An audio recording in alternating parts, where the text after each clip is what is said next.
আসসালামু আলাইকুম। আজকে আপনাদের সাথে মশলাদার কাঁচা আমের টক ঝাল মিষ্টি আমসত্ত্ব রেসিপিটি শেয়ার করব।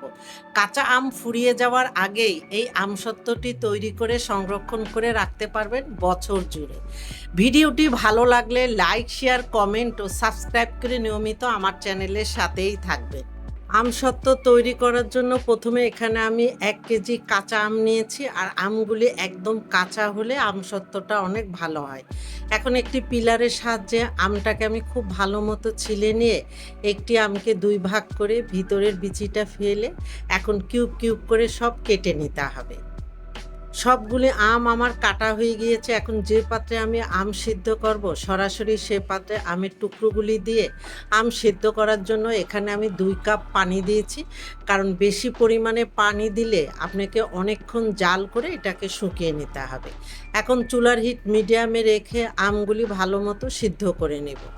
আম খুব ভালো মতো সিদ্ধ হয়ে গিয়েছে। তারপরে আমের মধ্যে যদি এইরকম গুটি থাকে, একটা ম্যাশারের সাহায্যে ম্যাশ করে দিলেই হবে। তবে ব্লেন্ডার করার কোনো প্রয়োজন নেই। আম সেদ্ধ করার পরে একটি বাটির মধ্যে একটি ছাঁকনি নিয়ে আমি আমের এই মিশ্রণটাকে ঢেলে খুব ভালো মতো ছেঁকে নেব। আম ছেঁকে নেওয়ার পরে একদম ফ্রেশ একটা আমের পিউরি পাবো।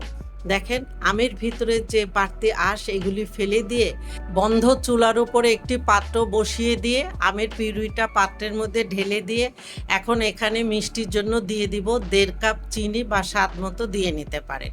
দিয়ে দিচ্ছি চাট মশলা ১ চা চামচ, চিলি ফ্লেক্স ১ চা চামচ বা স্বাদ মতো এখানে ঝালটা দিয়ে নিতে পারেন। বিট লবণ ১/২ চা চামচ বা স্বাদ মতো দিয়ে নিতে পারেন। সাধারণ লবণ ১/২ চা চামচ বা স্বাদ মতো দিয়ে এইবার চুলাটা অন করে দিয়ে আমের পিউরির সাথে সব মশলাগুলি খুব ভালো মতো নেড়ে মিশিয়ে নিতে হবে।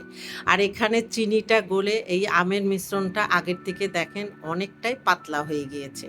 এখন এই পর্যায়ে আরও কিছুক্ষণ অনবরত নেড়েচেড়ে জাল করতে হবে।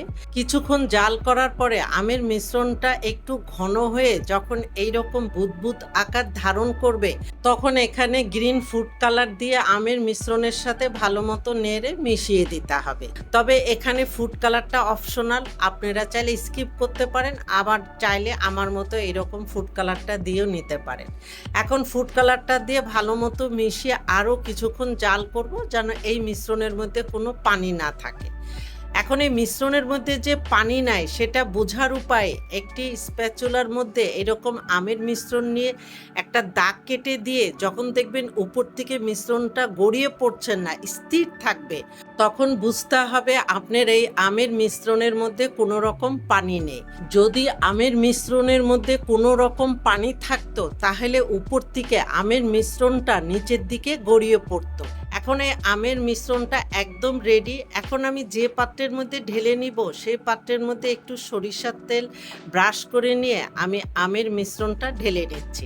আচ্ছা, এখানে মোটা বা পাতলা আপনার ইচ্ছা মতো মিশ্রণটা দিয়ে নিতে পারেন। এবার একটা স্প্যাচুলার সাহায্যে একটু সমান করে দিয়ে পাত্রটা ধরে এভাবে একটু ট্যাপ করে দিচ্ছি, তাহলে মিশ্রণটা সব সাইডে সমান হবে। আর এই আমসত্ত্ব মিশ্রণটাকে আমি আরও একটি বড় স্টিলের ট্রেতে এবং ছোট একটি ট্রেতে ঢেলে নিয়েছি।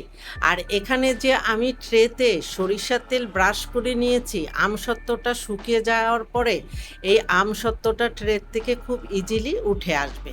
এখন যদি আপনাদের রোদের ব্যবস্থা থাকে তাহলে একদিনের রোদে খুব ভালো মতো আমসত্ত্বটা শুকিয়ে যাবে। আর রোদের ব্যবস্থা না থাকলে ফ্যানের বাতাসেও শুকিয়ে নিতে পারেন। আমার বাসায় রোদের ব্যবস্থা ছিল, একদিনের মধ্যেই আমসত্ত্বগুলি খুব ভালো মতো শুকিয়ে গিয়েছে। আর এই ছোট ট্রেতে আমি পাতলা করে দিয়েছিলাম। এখন একটি নাইফের সাহায্যে সাইড থেকে একটু ছাড়িয়ে নিয়ে হালকাভাবে টান দিলে ট্রের থেকে আমসত্ত্বটা উঠে আসবে। দেখেন কত নাইস হয়েছে, আর খুব ইজিলি ভাবেও রোল করা যাচ্ছে। এখন আমি বড় ট্রেতে একটু মোটা করে দিয়েছিলাম, তারপরেও খুব সহজভাবে কিন্তু ভাঁজ করা যাচ্ছে। এখন আমি নাইফের সাহায্যে কেটে নিয়ে রোল করে নেব।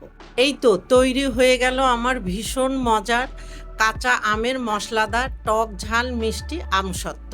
আর এই আমসত্ত্বগুলি দেখতেও খুব সুন্দর হয়েছে আর খেতেও ভীষণ মজার হয়েছে।